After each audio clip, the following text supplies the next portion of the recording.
Hey everybody, it's Dr. May. What's going on? I hope you guys are good today. I want to talk about interpersonal effectiveness skills, but not from DBT, from outside of DBT. Because, we could always get better at improving the way we get along with people and the relationships we have. So I found this other one called the 5 A's of healthy relationships. So I wanted to share that with you.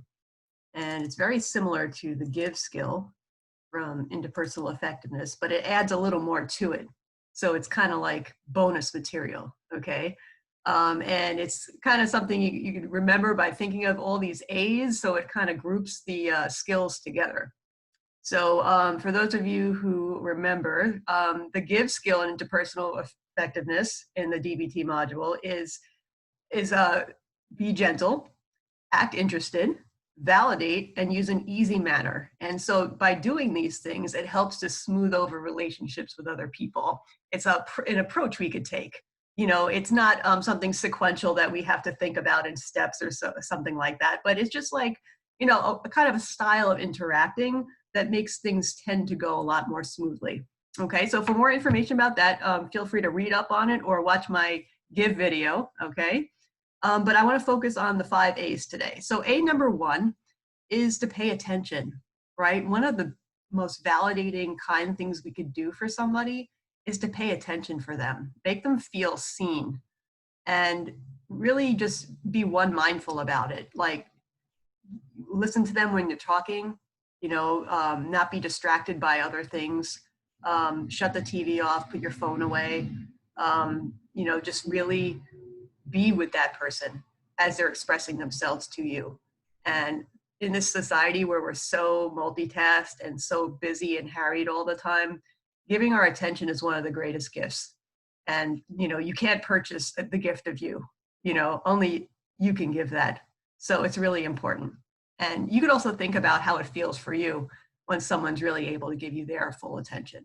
So remember that it's simple, but super important. Okay, what's the opposite? Well, ignoring the person, being distracted, refusing to listen because we just don't want to hear what they have to say, not making ourselves available, always finding something else that's more important, fearing the truth, not wanting to listen to what they have to say to us, so we kind of back away from them, so, and also, like I said before, distractions. So we got to watch some of these tendencies, and we may not even always be aware that we're doing it, but I'm bringing it up today so it could kind of highlight it in our minds, and so we could maybe undo some of these habits when they come up, and maybe figure out what they're all about if we're getting, if we're resisting paying attention. Okay, so the next one is acceptance, right? So in DBT, they often talk about radical acceptance, and that's something we have to offer ourselves and other people. And so we all have to acknowledge that we're human beings with, good qualities and bad qualities and flaws and highlights and the whole package, right? And when we look at each other as whole people that are beautiful in our flawsomeness, I just heard that word recently. That's kind of cool, right? We're all flawsome, where we have flaws, but we're awesome at the same time. And not that we like every negative thing about ourselves and other people, but we could still accept each other for being flawed and just human beings. And when we convey that in our interactions, both verbally and non-verbally, it really means a lot, because we all want to be accepted on a deep level, even if we need to work on some things about ourselves.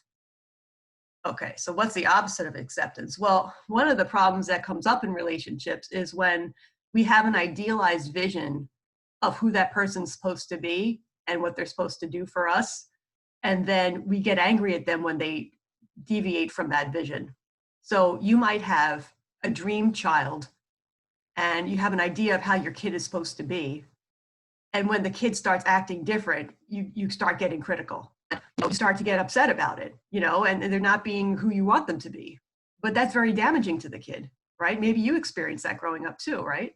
Or it even happens, let's say, in couples, that you have, let's say, a vision of a dream woman or a dream man that you're with. And when they start exercising independence and being themselves, which is a little different from your vision, might get a little snippy about that sometimes, right? So we have to watch out for these shadow tendencies in ourselves, and to kind of acknowledge the reality of the other person and their independence and still appreciate it and start to let go of some of our visions of what they're supposed to be, because they're not living for us. They're living for themselves. We each have to be ourselves and then still connect anyway, right? So that they're two independent people that can have love and appreciation and share vulnerability. So that's true intimacy. So in case you haven't experienced it with, which you may not have in a healthy way, that's really what we're striving for. But the root of it is true acceptance of the other person, being willing to listen and receive and pay attention to that person and be aware of who they are and accept it as they are right now. Not assuming that they're going to change down the road, because they may not, right? They are who they are, just like we are who we are.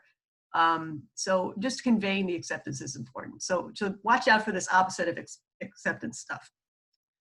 Okay, so appreciation. And this has come up in a few of my videos just because it's really important that, you know, we all do better when people recognize the good that we do.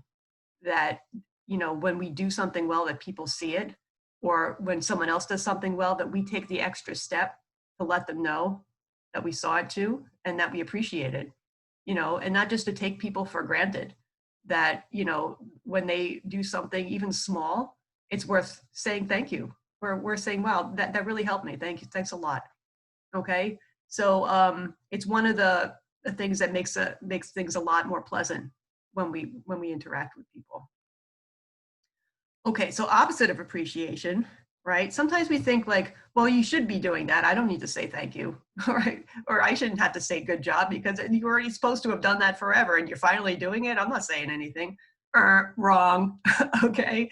It's still worth recognizing, all right? So you got to get out of that old mindset. Another super bad problem is when we're judging and criticizing. We're really going the opposite, right? Think of what we talk about in the house skills, non-judgmental, right? The non-judgmental stance is super important in DBT because judgments fuel your emotion. It fuels, you know, interpersonal problems. When we judge each other, it just makes everyone feel bad.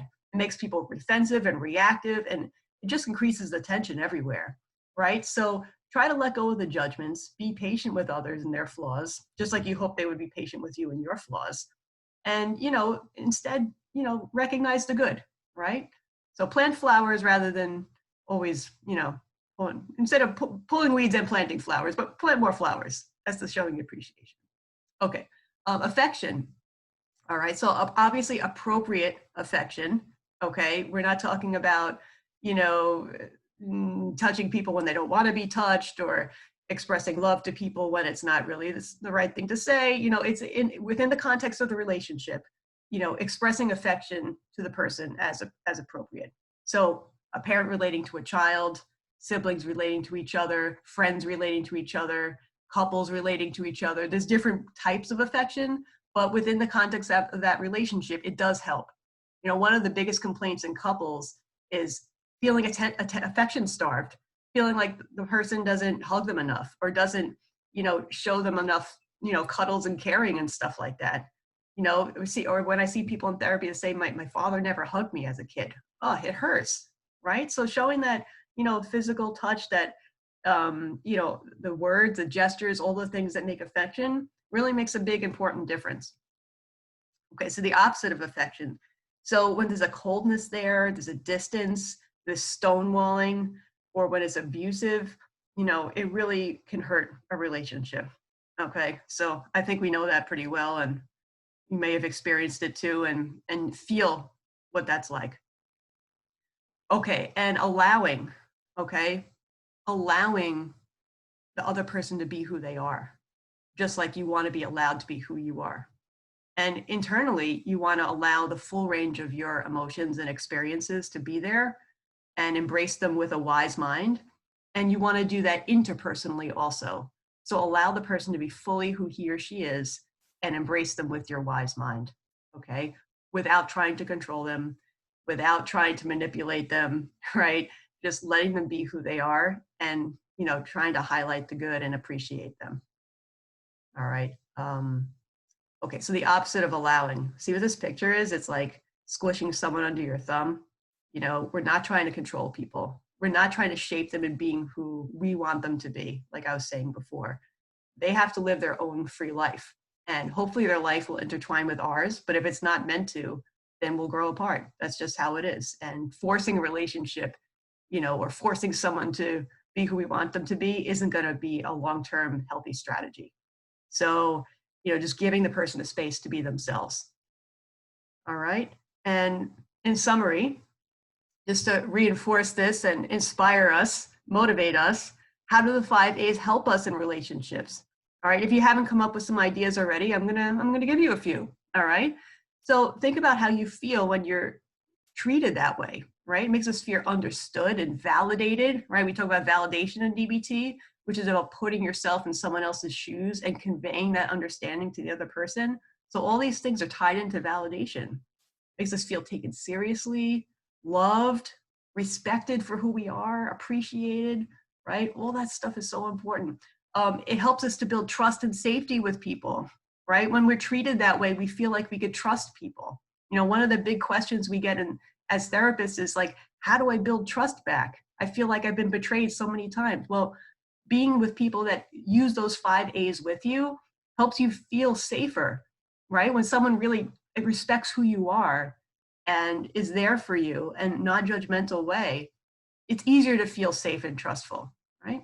Trustful, is that a word? I don't know. You end up feeling like a good person because the person's recognizing the good within you instead of focusing on your flaws. It builds up your self-worth and self-respect, right? Remember self-respect effectiveness, the FAST skill? And it also makes us feel like we're free to be ourselves and pursue the things that are important to us. So to move with our own deepest needs and values and wishes and still feel like we can maintain a relationship. It doesn't have to be either or. It doesn't have to be I sacrifice myself to keep a relationship or I just do what I want and I have nobody, right? It really can be both and it's possible. So I hope that's something that you're able to find as well. All right, so take these tips to heart and try to put them into action in your relationships and seek people out who are able to do that with you because you deserve it too. All right, allow that in. Okay, talking about allow. All right, guys. All right, so here's hoping you have a good day and keep using your 5 A's. All right, thanks, guys.